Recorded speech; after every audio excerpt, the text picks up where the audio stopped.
ये साप्ताहिक बाइबल का उपदेश Plainfield Christian science church independent से है, जो प्लेनफील्ड, न्यू जर्सी, अमेरिका में है।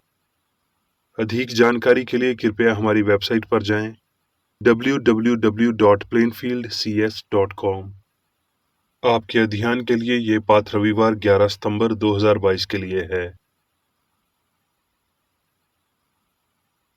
विषय: पदार्थ, स्वर्णपथ, अब्रानियों। अब विश्वास आशा की हुई वस्तुओं का निश्चय और अनदेखी वस्तुओं का प्रमाण है। उत्तरदायी ध्यान। नीति वचन। हे मेरे पुत्र, मेरी शिक्षा को ना भूलना, अपने हृदय में मेरी आज्ञाओं को रखे रहना। तू अपनी समझ का सहारा ना लेना, वरन संपूर्ण मन से यहोवा पर भरोसा रखना। उसी को स्मरण करके सब काम करना, तब वो तेरे लिए सीधा मार्ग निकालेगा। अपनी संपत्ति के द्वारा और अपनी भूमि की पहली उपज देकर यहोवा की प्रतिष्ठा करना। इस प्रकार तेरे खाते भरे और पूरे रहेंगे, और तेरे रास कुंदों से दाख मधु उमड़ता रहेगा। क्या ही धन्य है वो मनुष्य जो बुद्धि पाए, और वो मनुष्य जो समझ प्राप्त करे।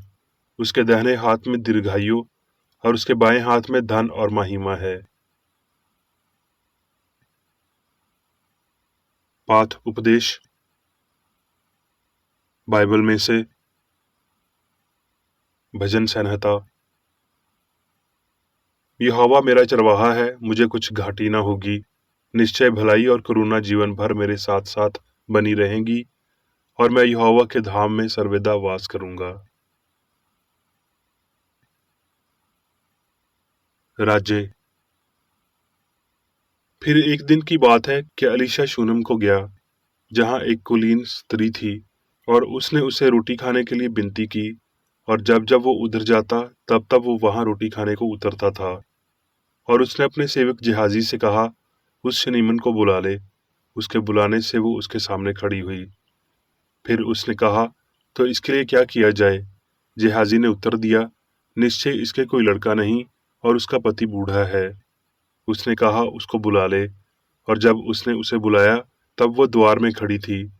तब उसने कहा, बसंत ऋतु में दिन पूरे होने पर तू एक बेटा छाती से लगाएगी।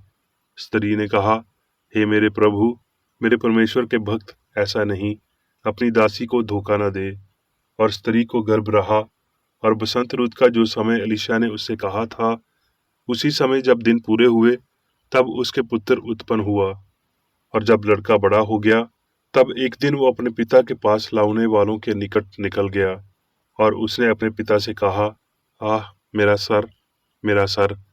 तब पिता ने अपने सेवक से कहा, इसको इसकी माता के पास ले जा। वो उसे उठाकर उसकी माता के पास ले गया। फिर वो दोपहर तक उसके घुटनों पर बैठा रहा, तब मर गया। तब उसने ऊपर चढ़कर उसको परमेश्वर के भक्त की काठ पर लेटा दिया, और निकल कर किवाड़ बंद किया। तब उतर गई। और उसने अपने पति से पुकार कर कहा, मेरे पास एक सेवक और एक गदही तुरंत भेज दे, कि मैं परमेश्वर के भक्त के यहाँ झटपट हो आऊं। उसने कहा, आज तो उसके यहाँ क्यों जाएगी? आज तो ना नए चांद का ना विश्राम का दिन है। उसने कहा, कल्याण होगा। तब उस स्त्री ने गधे पर काठी बांधकर अपने सेवक से कहा, हाँके चल, और मेरे कहे बिना हाँकने में ढिलाई न करना। तो वो चलते चलते किरमल पर्वत को परमेश्वर के भक्त के निकट पहुंची। उसे दूर से देखकर परमेश्वर के भक्त ने अपने सेवक जिहाजी से कहा, देख उधर वो शूनेमी है। अब उससे मिलने को दौड़ जा, और उससे पूछ कि तू कुशल से है, तेरा पति भी कुशल से है, और लड़का भी कुशल से है। पूछने पर स्त्री ने उत्तर दिया, हाँ कुशल से हैं। जब अलीशा घर में आया, तब क्या देखा कि लड़का मरा हुआ उसकी काठ पर पड़ा हुआ है। तब उसने अकेला भीतर जाकर किवाड़ बंद किया, और यहोवा से प्रार्थना की। तब वो चढ़कर लड़के पर इस रीति से लेट गया कि अपना मुंह उसके मुंह से, और अपनी आंखें उसकी आंखों से, और अपने हाथ उसके हाथों से मिला दिए, और वो लड़के पर पिसर गया। तब लड़के की देह गर्म होने लगी, और वो उसे छोड़कर घर में इधर उधर टहलने लगा, और फिर चढ़कर लड़के पर पिसर गया। तब लड़के ने 7 बार छींका, और अपनी आंखें खोलीं। तब अलीशा ने गेहाजी को बुलाकर कहा, शूनेमिन को बुला ले। जब उसके बुलाने से वो उसके पास आई, तब उसने कहा, अपने बेटे को उठा ले। वो भीतर गई और उसके पांव पर गिरकर भूमि तक झुककर दंडवत किया, फिर अपने बेटे को उठाकर निकल गई। मत्ती। उसने निकलकर बड़ी भीड़ देखी और उन पर तरस खाया, और उसने उनके बीमारों को ठीक किया। जब सांझ हुई तो उसके चेलों ने उसके पास आकर कहा, ये तो सुनसान जगह है और देर हो रही है। लोगों को विदा किया जाए कि वो बस्तियों में जाकर अपने लिए भोजन मोल लें। यीशु ने उनसे कहा, उनका जाना आवश्यक नहीं, तुम ही उन्हें खाने को दो। उन्होंने उससे कहा, यहाँ हमारे पास 5 रोटियों और 2 मछलियों को छोड़ कुछ नहीं है। उसने कहा, उनको यहाँ मेरे पास ले आओ। तब उसने लोगों को घास पर बैठने को कहा और उन 5 रोटियों और 2 मछलियों को लिया और स्वर्ग की ओर देखकर धन्यवाद किया और रोटियां तोड़ तोड़ कर चेलों को दी और चेलों ने लोगों को, और सब खाकर तिरपत हो गए। और उन्होंने बचे हुए टुकड़ों से 12 टोकरियां उठाईं और खाने वाले स्त्रियों और बालकों को छोड़कर 5,000 पुरुषों के अटकल थे। लूका। एक दिन ऐसा हुआ कि जब वो मंदिर में लोगों को उपदेश देता और सुसमाचार सुना रहा था, तो महायाजक और शास्त्री पुरानियों के साथ पास आकर खड़े हो गए। लूका। फिर उसने आंख उठाकर धनवानों को अपना अपना दान भंडार में डालते देखा, और उसने एक कंगाल विधवा को भी उसमें 2 दमड़ियां डालते देखा।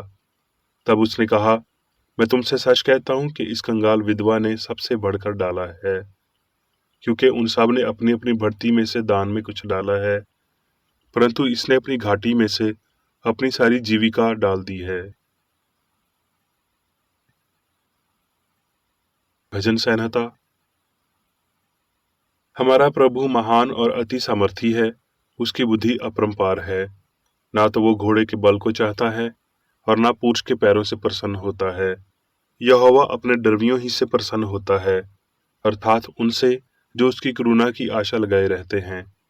और तेरे सिवानों में शांति देता है और तुझको उत्तम से उत्तम गेहूं से तिरपत करता है। फिलिपियों। मेरा परमेश्वर भी अपने उस दान के अनुसार जो महिमा साहित्य मसीह यीशु में है, तुम्हारी हर एक घाटी को पूरा करेगा। हमारे परमेश्वर और पिता की महिमा युगानुयुग होती रहे। आमीन। अब मैं मेरी बेकर रेड्डी द्वारा क्रिश्चियन साइंस की किताब विज्ञान और स्वस्थ शास्त्रों की कुंजी के साथ के साहस संबंधी अंश पढ़ूंगा। विज्ञान और स्वस्थ। सवाल, पदार्थ क्या है? उत्तर, पदार्थ वो है जो आनंदी है और कला और कषय से असमर्थ है। सत्य, प्रेम और जीवन पदार्थ हैं, क्योंकि इब्रानियों में इस शब्द का उपयोग होता है। विश्वास आशा की हुई वस्तुओं का निश्चय और अनदेखी वस्तुओं का प्रमाण है। आत्मा, मन, जान या ईश्वर का पर्यायवाची एकमात्र वास्तविक पदार्थ है। व्यक्ति सहित आध्यात्मिक ब्रह्मांड एक यावजिक विचार है। वो आत्मा के दिव्य पदार्थ को दर्शाता है। आत्मा, ईश्वर ने सभी को स्वयं में बनाया है। आत्मा ने कभी सामग्री नहीं बनाई। आत्मा एकमात्र पदार्थ है और अदृश्य और अविभाज्य अनंत भगवान, आध्यात्मिक और शाश्वत चीजें पर्याप्त हैं। चीजें सामग्री और अस्थायी असाध्य हैं। मन की सत्याता निर्णायक रूप से दिखाती है कि वो वास्तु कैसी दिखाई देती है, लेकिन वो ऐसी है नहीं। भौतिक सिद्धांतों से ऊपर उठकर दिव्य विज्ञान पदार्थ को छोड़ देता है, चीजों को विचारों में हल करता है और भौतिक इंद्रियों की वास्तुओं को आध्यात्मिक विचारों से बदल देता है। दिव्य तत्व मीमांसा पदार्थ की व्याख्या कराती है। आत्मा ही एकमात्र पदार्थ और चेतना है जिसे दिव्य विज्ञान द्वारा मान्यता प्राप्त है।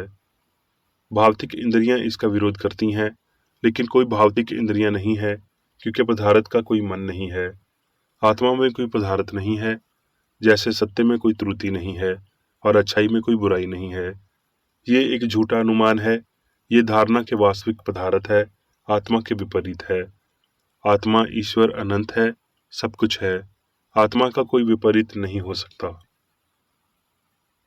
जिसे हम पाप, बीमारी और मृत्यु कहते हैं, वो नश्वर विश्वास है। हम सामग्री को त्रुटि के रूप में परिभाषित करते हैं, क्योंकि ये जीवन, पदार्थ और बुद्धि के विपरीत है। यदि आत्मा पर्याप्त और शाश्वत है, तो पदार्थ उसकी मृत्यु डर के साथ पर्याप्त नहीं हो सकता। हमारे लिए कौन सा पदार्थ होना चाहिए? गलती से बदलते हुए, परिवर्तनशील और नश्वर, या फिर बैरोकातिक, अपरिवर्तनी और अमर चीज? नए नियम का एक लेखक स्पष्ट रूप से विश्वास का वर्णन करता है, मन का एक गुण, आशा की हुई वस्तुओं के सार के रूप में। आस्था, यदि ये मात्र विश्वास है, तो कुछ और कुछ भी नहीं के बीच झूलते हुए एक पेंडुलम की तरह है, जिसमें कोई स्थिरता नहीं है।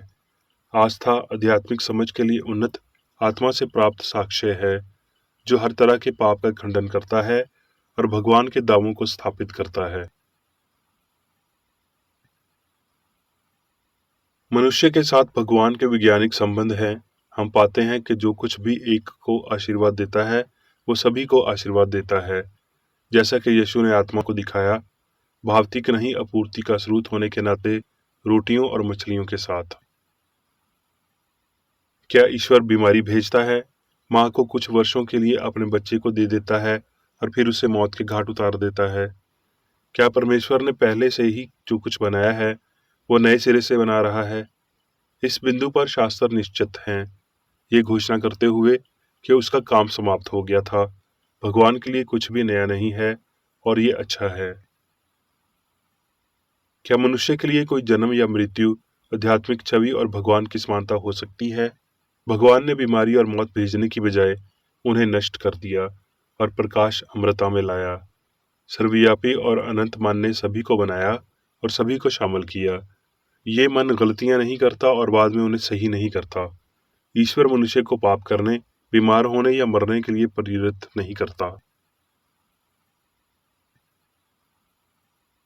मनुष्य पाप, बीमारी और मृत्यु के लिए अक्षम है।